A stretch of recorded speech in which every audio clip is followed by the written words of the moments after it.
కంచికామకోటి పీఠాధిపత్యం వహించిన చంద్రశేఖరేంద్ర సరస్వతి మహాస్వామి వారు ఒకానొకప్పుడు మధ్యాహ్న భోజనం పెడుతున్నారు. ఆయనకి భిక్ష అంటారు. ఆ భోజనం పెడుతుంటే ఆయన అన్నం తిని పప్పు బాగుందిరా దేంతో చేశావని అడిగారు వంటవాణ్ణి. తోటకూర పప్పు వేశానండి అన్నాడు. చాలా బాగుందిరా అన్నారు. మరునాడు తోటకూర పప్పు వేశాడు. 3-4 రోజులు తోటకూర పప్పే వేశాడు. ఎక్కడిదిరా తోటకూర అని అడిగారు. పీఠానికి వచ్చిన వాళ్ళకి చెప్పానండి మీకు తోటకూర ఇష్టమని, రోజు మోపులు తోటకూర తెస్తున్నారు, తోటకూరతో పప్పు వేస్తున్నానన్నాడు. ఆ మరునాడు భిక్షా సమయానికి అన్నం పెట్టారు. ఆయన నాకు అన్నం వద్దని గోశాలకి వెళ్ళి గోమూత్రాన్ని 3 మాటలు ఆచమనం చేసి గోమయాన్ని నాలుక మీద రాసుకుని వెళ్ళిపోయారు. 2వ రోజు అయింది, అన్నం తినలేదు. 3వ రోజు అయింది, అన్నం తినలేదు. 4వ రోజు అయింది, భిక్ష పెట్టడానికి భయపడ్డాడు వంటవాడు. 3 రోజుల నుంచి ఆయన తింటలేదు. ఏ తప్పు జరిగిందని శ్రీకార్యానికి చెప్పాడు. శ్రీకార్యం అంటే మఠం మేనేజర్.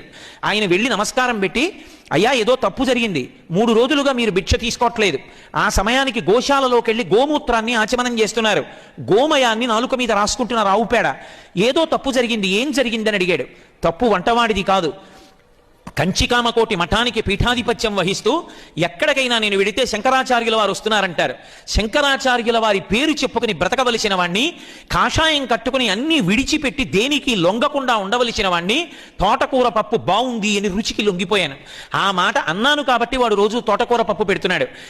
ఏ నాలుక రుచికి లొంగిపోయిందో ఆ నాలుకతో రేపు పొద్దున్న శంకరాచార్యులు వారు వచ్చారని పూర్ణకుంభం పెడితే పూర్ణకుంభం మీద చెయ్యేసి సభలోకి వెళ్ళి కొన్ని వేల మందికి భక్తి జ్ఞాన వైరాగ్యముల గురించి నేనేం చెప్పను. కాషాయం కట్టుకుని రుచికి లొంగిపోయాను కనుక ఆ తప్పు జరిగినందుకు ఏ నాలుక రుచికి లొంగిందో ఆ నోటిని గోమూత్రంతో ఆచమనం చేసి గోమయంతో శుద్ధి చేశానన్నారు. మహానుభావుడు తరువాతి కాలంలో జీవితంలో ఇక ఆయన రుచికి లొంగలేదు.